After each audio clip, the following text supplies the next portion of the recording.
timer è già partito, guardate che 7 anni sono nulla, poi noi dobbiamo rivoluzionare mezza montagna veneta e non farlo solo dal punto di vista sportivo, lo dobbiamo fare anche dal punto di vista viabilistico, di infrastrutture. Pronti via, se pensate che 7 anni siano tanti non avete mai avuto a che fare con l'organizzazione di una Olimpiade. E così il governatore Zaia lancia subito il primo appello ai bellunesi: creare già ora il brand a 5 cerchi. Bisogna crederci fino in fondo, mettere i loghi delle Olimpiadi sulle vetrine di tutti i negozi, su tutte le porte degli alberghi, fare i programmi già da oggi per le Olimpiadi, pensare che ci devono essere i piatti delle Olimpiadi, insomma bisogna pretizzare l'intera montagna veneta. A Milano, tanto per dire, già bus e tram hanno cominciato a spingere con le scritte a bordo. Scherzi a parte, il piano va stilato ora, sulla base di un dossier che ha già messo nero su bianco lo scenario. Segnatevi la data: 6 febbraio 2026, cerimonia di apertura a Milano, San Siro. 22 febbraio 2026, cerimonia di chiusura all'Arena di Verona.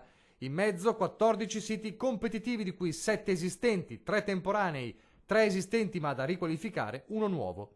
E il concetto di 0 cattedrali nel deserto. Un esempio. Il villaggio olimpico di Cortina verrà smontato e diventerà sede di protezione civile in giro per il Veneto. La scelta dei top manager a guidare la governance è già iniziata.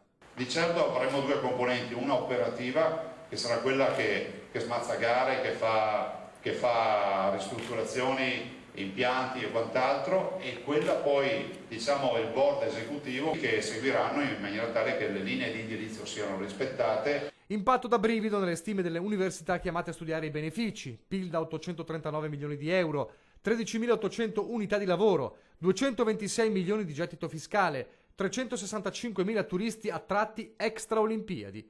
E a chi ha storto il naso puntualizzando che a Cortina va lo sci femminile e non quello maschile, Zaia replica ricordando i talenti del vivaio rosa. Noi abbiamo fatto un investimento, siamo convinti che al 2026, visti i vivai che abbiamo oggi, sarà non più valanga azzurra ma sarà valanga rosa e ce l'avremo in casa.